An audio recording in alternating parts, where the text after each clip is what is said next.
Good morning. It's Councillor Glen. It is March 11th, Saturday, March 11th. I am at Village Square Park, and I wanted to come here just to highlight and thank the volunteers who helped to maintain the amazing rink here at Village Square Park. Now, I think we're pretty much at the end of rink season, but they've been working hard here and at all the other rinks across the community. They're all run by volunteers. I want to say a big thank you to everybody who gets out in cold nights and floods and shovels and keeps these rinks in great shape. This is a great setting for a rink. They've got some lights set up here. It's a really nice spot to skate on a cold winter night. I've got lots of updates, city things, local things, some international things, some Canadian and Ontario things, so I'll jump right in. First of all, I wanted to mention, I missed this last week, but March 8th was Holi, Holi. That's a traditional Hindu festival of color. So best wishes to everyone who celebrated in our community. And just talking about international days of celebration, we're coming up towards spring, and so there are a number of festivals and holidays and celebrations. March 21st is Nowrúz, the start of spring. It's a traditional Persian holiday. It's also the first day of the Bahá'í calendar year. There's a lot of different celebrations and different cultures that celebrate Nowruz, so best wishes to everyone in our community who is celebrating. March 8th was also International Women's Day, and I was happy to attend two events this week. One was Councillor Curry's International Women's Day breakfast in Canada North, and the other was a large International Women's Day breakfast at City Hall that included a panel discussion. It was really good. We had a City Council meeting right after that, and it's a fairly quiet meeting, but there was one motion introduced by Ariel Troster and Councillor Teresa Kavanagh, and it was about declaring intimate partner violence an epidemic. This was the #1 suggestion from a coroner's inquest into the 3 murders of women in Lanark a couple years ago. There were 86 recommendations by the coroner's jury, and this was #1. And it's really important. It's using that word epidemic to highlight the severity of what's happening in Ontario and in Canada right now. The statistic is, on average, a woman or girl is murdered every 36 hours in Canada.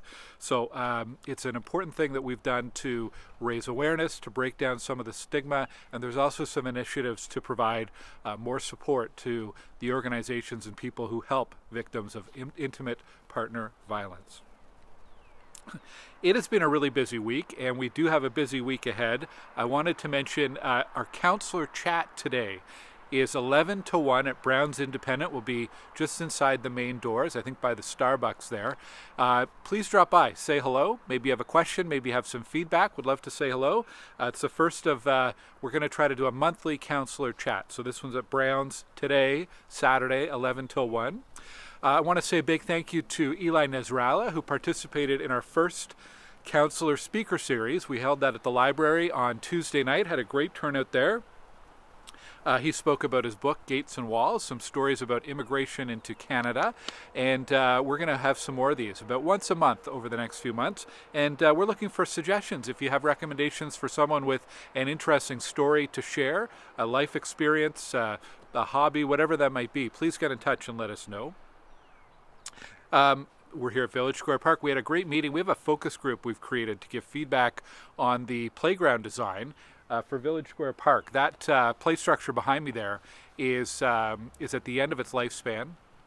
It doesn't meet current safety or accessibility requirements. So this fall there's going to be a playground renewal, basically a replacement of that structure. And we got a peek at the where the designs are at so far. So thank you to the focus group for all of your feedback, and we'll be sharing those designs soon with the community as well. Last weekend, if you remember, we had a ton of snow. I think I was doing this video with snow falling. It was a really snowy Saturday morning. I want to thank everyone who's been a hydrant hero and helped to clear out fire hydrants in your neighborhood. I really appreciate it. There's a lot of snow, and obviously if you can clear that fire hydrant in the event of emergency, it makes it easier and faster for firefighters to access that hydrant. If you're not able to clear a fire hydrant, you can call 311 and the city will send out some help to do that. But if you can do it yourself or get some neighbors to help, that'd be great.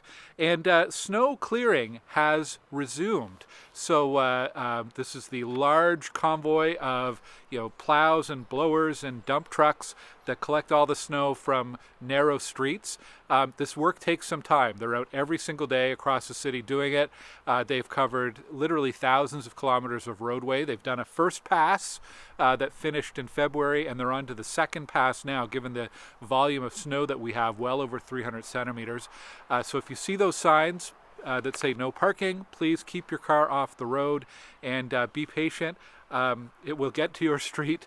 We do try to post on a daily basis any streets that we know are on the list. Now that said, it's not a perfect science. Sometimes it takes longer than anticipated to clear the streets, so they aren't always able to finish the list that they provide us. But if they miss your street on the scheduled day, they will be back soon. Unfortunately, we don't have a detailed schedule or a list of streets. It really depends on the conditions and the number of crews available and so on, but they are out there and working hard. Now there's a couple issues. We have a couple spots in our community where we're still having issues around school pickup and drop off, or school drop off and pickup, with cars around the school area and parking issues. So if you are driving your child to school, please make sure, first of all, you're obeying all of the parking signage and no stopping signage. Make sure you're not blocking driveways. Make sure you're leaving enough space in the roadway for cars to pass through. So if you have two vehicles parked and there's not enough room, you can't do that and you could be at risk of a ticket. And there are bylaw officers doing parking blitzes around school areas on a weekly basis, and there have been tickets issued. If you have to drive your child to school, park maybe a few more streets away and just walk that last stretch. That's one way you can help. And thank you for your cooperation. You know what, for everyone else, if you don't need to drive near a school area during the drop-off and pickup times, please don't. Leave a few minutes earlier or a few minutes later. Usually there's about a 15-minute window where things get busy. So if you can avoid that window and we can reduce the number of cars near schools, that would be a huge help. Vacant unit tax. The deadline's coming up. I think it's March. Oh, I don't want to guess at the date. It's mid-March is the deadline. I don't have the date written down. But the city is running some vacant unit tax clinics. If you need help filling out your declaration, look for information on my website, glengower.ca. There's a call out for projects, applications for painted up murals. This is a program run by Crime Prevention Ottawa. They provide funding to do murals in public spaces where we've had problems with graffiti and so on. So check out my website for that. Really pleased to announce that the youth homework drop-in here in Stittsville is starting up on March 22nd. This is an initiative from the Kiwanis Club of Stittsville and Canada. They're going to be using the Legion on Stittsville Main Street. And Mondays and Wednesdays, 3 p.m. to 7 p.m., there will be volunteers there to help out.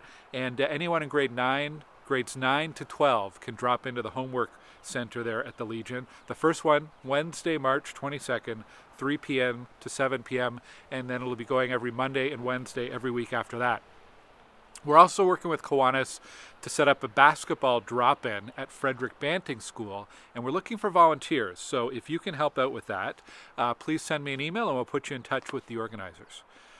Kiwanis is also organizing a Kids for Kids talent show later this year, and they have a call out for auditions. So if you have a talented kid in your family or in your neighborhood, please let them know about this. You can go to the Kiwanis, Stittsville, Canada Kiwanis website for more information about auditioning.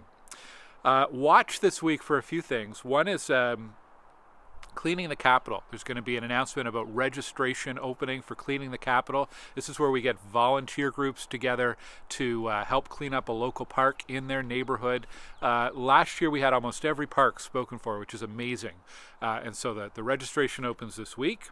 We're also going to be launching very soon the nominations for our 2023 Volunteer Awards, so watch for that.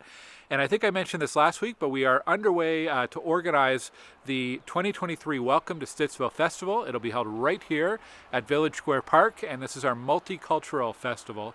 So we are looking for volunteers and community organizations who might want to set up a booth or a table and show off some of the art, fashion, food, anything from your culture or tradition. We're also looking for volunteer performers to perform on our main stage, which I'm standing on right now.